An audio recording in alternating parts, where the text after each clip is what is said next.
3 मार्च 2026 को लगने जा रहा है चंद्र ग्रहण। क्या इस चंद्र ग्रहण का आपकी राशि पर प्रभाव पड़ेगा? सूतक काल कितने समय का होगा? सूतक काल में क्या ऐसे उपाय करने चाहिए कि चंद्र ग्रहण का नेगेटिव इफ़ेक्ट हमारे ऊपर ना पड़े? और चंद्र ग्रहण जो है उसका किन राशियों पर क्या प्रभाव पड़ने वाला है, इस बारे में मैं अपने पूरे इस वीडियो में इस चंद्र ग्रहण का पूरा आध्यात्मिक और ज्योतिषीय दोनों आधार बताने वाली। चंद्र ग्रहण कोई एक मामूली सी एस्ट्रोनॉमिकल घटना नहीं है। ये घटना है, ये चंद्र ग्रहण जो है हमारे मानसिक स्थिति को, यानी कि हमारे मन को, जीवन को, हमारी निर्णय क्षमता को प्रभावित करता है, गहराइयों से उसको छू जाता है। और इसीलिए जो हम कहते हैं ग्रहण का समय जो होता है वो समय होता है आत्मचिंतन का समय होता है। बिना बात के वाद विवाद ना करके चिंतन करने का समय होता है, मंत्र जाप करने का समय होता है। और ग्रहण के समय में हमारे शास्त्रों में ये बताया गया है कि जो भी हम मंत्र जाप या साधना करते हैं वो आम दिनों की अपेक्षा जब ग्रहण के समय में की जाती है तो उसका ज़्यादा फल मिलता है। ये ग्रहण जो है चंद्र ग्रहण 3 मार्च 2026 को लग रहा है। ये ग्रहण सिंह राशि में है और पूर्वा फागुनी नक्षत्र में ये ग्रहण लग रहा है। ये ग्रहण जो है भारतीय समय के अनुसार 3 मार्च को दोपहर के 3:20 से लेकर के और शाम के 6:47 तक रहेगा। इस चंद्र ग्रहण का सूतक काल जो है वो 9 घंटे का होता है। अब सूतक काल में हमें कौन से काम नहीं करने चाहिए? सूतक काल के समय में मंदिरों के पट बंद रहते हैं, कोई भी मांगलिक कार्य जो है वो इस समय में नहीं किया जाता है। पूजा पाठ एज सच पूजा पाठ भगवान जी की पूजा वो नहीं होती है। और क्योंकि ये चंद्र ग्रहण जो है होलाष्टक के समापन पर हो रहा है, होलाष्टक उस दिन समाप्त हो रहे हैं क्योंकि पूर्णमासी है, फागुन मास की शुक्ल पक्ष की पूर्णमासी है उस दिन, तो होलाष्टक समाप्त हो रहे हैं। होलाष्टक के दिनों में ग्रह जो होते हैं वो उग्र हो जाते हैं, उनका प्रभाव उग्र होता है। और चंद्र ग्रहण जो है उस उग्रता को और ज़्यादा बढ़ा देता है। इसीलिए कहा जाता है कि जो भी लोग हैं सभी लोगों को इस समय में शांति से ओम नमः शिवाय का जाप करिए और सब काम आराम आराम से करिए, क्योंकि चंद्रमा मन का कारक होता है तो मानसिक स्थिति खराब हो सकती है। आप सभी ने न्यूज़ में बहुत सुना होगा कि इस चंद्र ग्रहण को जो है ब्लड मून कहा जा रहा है, यानी कि लाल चंद्रमा कहा जा रहा है। अब आखिर ये लाल चंद्रमा होता क्या है? चंद्रमा जो ग्रहण कोई भी जब होता है, सूर्य, पृथ्वी और चंद्रमा जब एक ही लाइन में आ जाती हैं तब ग्रहण की स्थिति बनती है। जब सूर्य और चंद्रमा के बीच में पृथ्वी आ गई है तो इसका मतलब है कि सूर्य की किरणें जो हैं वो चंद्रमा तक डायरेक्ट नहीं जा रही हैं, वो पृथ्वी के वातावरण से होकर के गुजर रही हैं। अब ऐसे में क्या होता है, जो अल्ट्रावायलेट रेज होती हैं यानी कि नीली किरणें जो होती हैं वो चंद्रमा तक नहीं पहुंच पाती और पृथ्वी के वातावरण में फैल जाती हैं। इसीलिए पृथ्वी के लोगों को सचेत रहने को कहा जाता है। लेकिन जो लाल किरणें हैं रेड रेज जो है वो चंद्रमा पर पहुंच जाती हैं और चंद्रमा जो है वो लाल रंग का दिखाई देता है। तो इस खूबसूरत नज़ारे को ब्लड मून या फिर लाल चांद भी कहते हैं।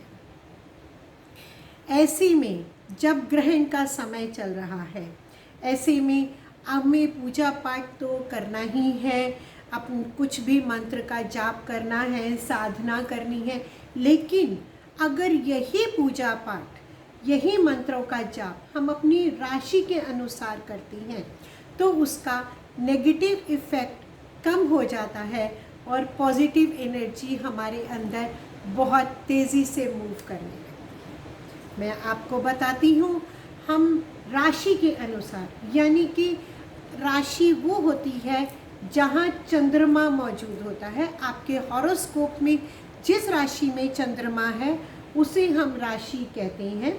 अगर चंद्रमा 1 नंबर में लिखा हुआ है, जहाँ 1 नंबर लिखा है, इसका मतलब है आपकी मेष राशि है। तो मेष राशि वालों के लिए क्या उपाय बता रही हूँ मैं, मुझे कहना है कि मेष राशि वाले अपने मन को शांत रखें और ओम नमः शिवाय का जाप करें।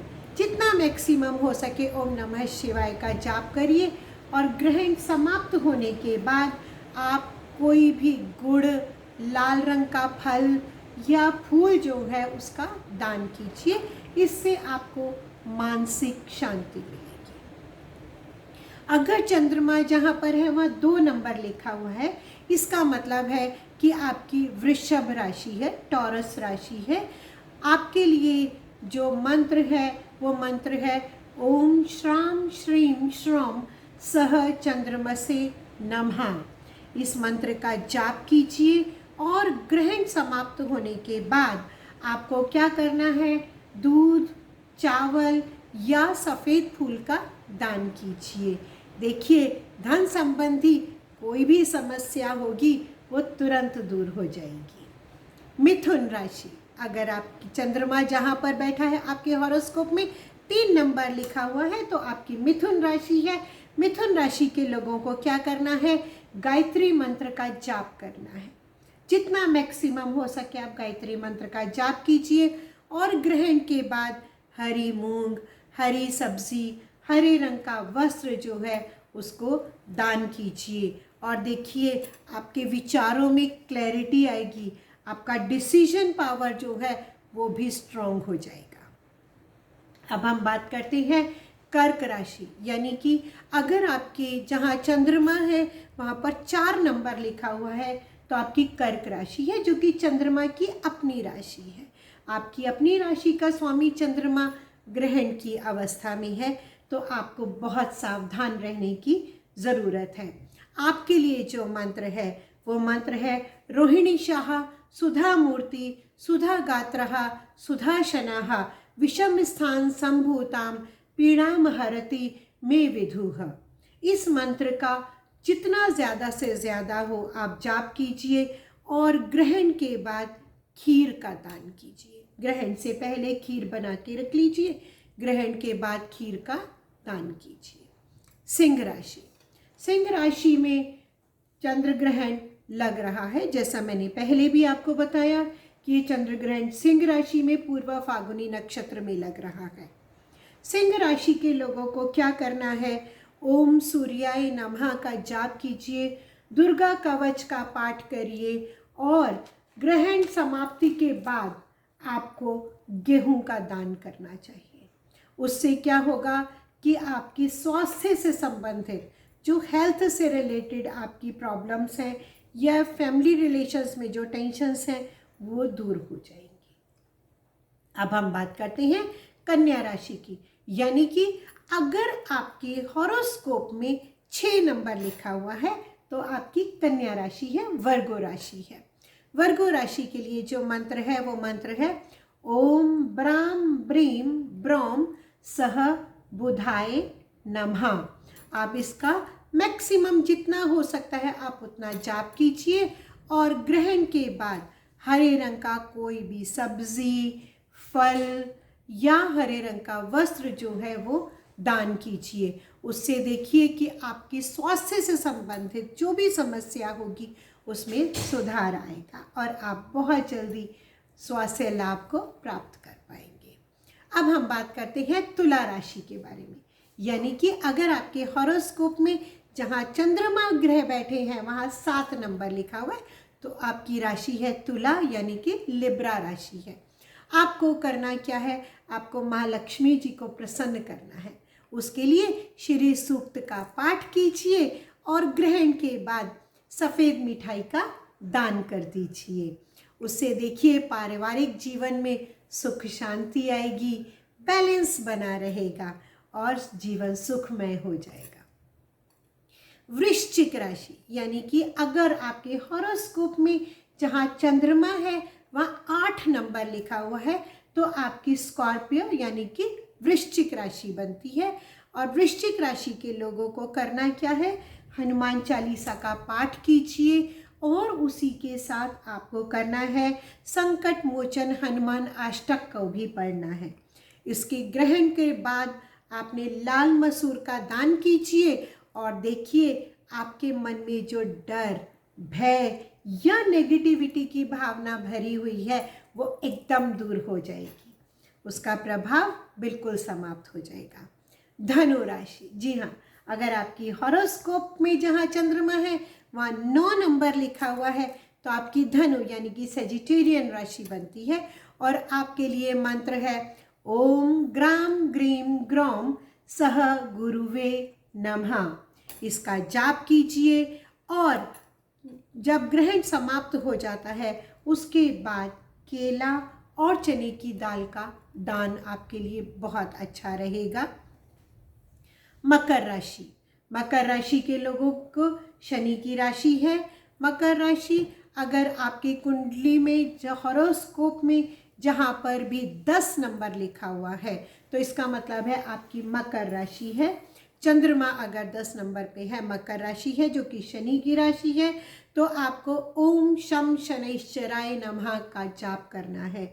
और ग्रहण समाप्त होने के बाद आपको काले तिल और जूते का दान कीजिए ताकि जो भी कोई बाधाएं हो वो सभी बाधाएं दूर हो जाए।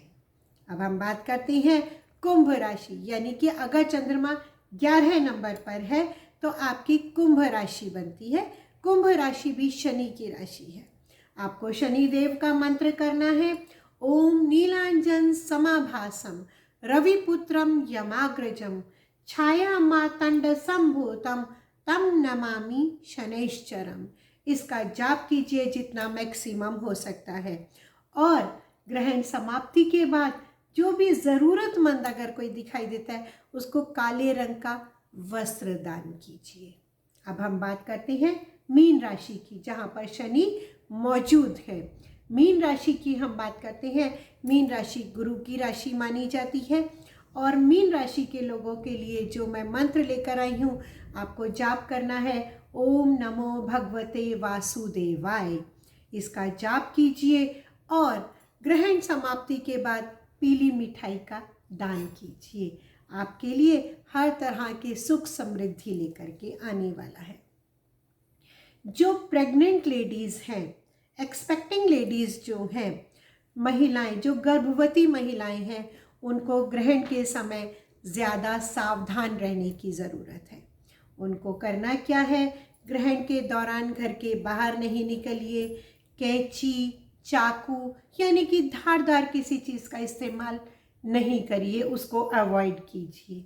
और हाँ, आपने आराम से लेटिए। उस समय कोशिश करिए कि कोई भारी वस्तु आप ना उठाएं और झुकिए नहीं ज़्यादा। इस तरह से कोई भी काम आप नहीं करिए, आराम से लेटिए, ओम नमः शिवाय का जाप कीजिए और ग्रहण को शांतिपूर्वक बिताइए। और हाँ, जो आप खाना खा रहे हैं तुलसी का पत्ता डाल दीजिए।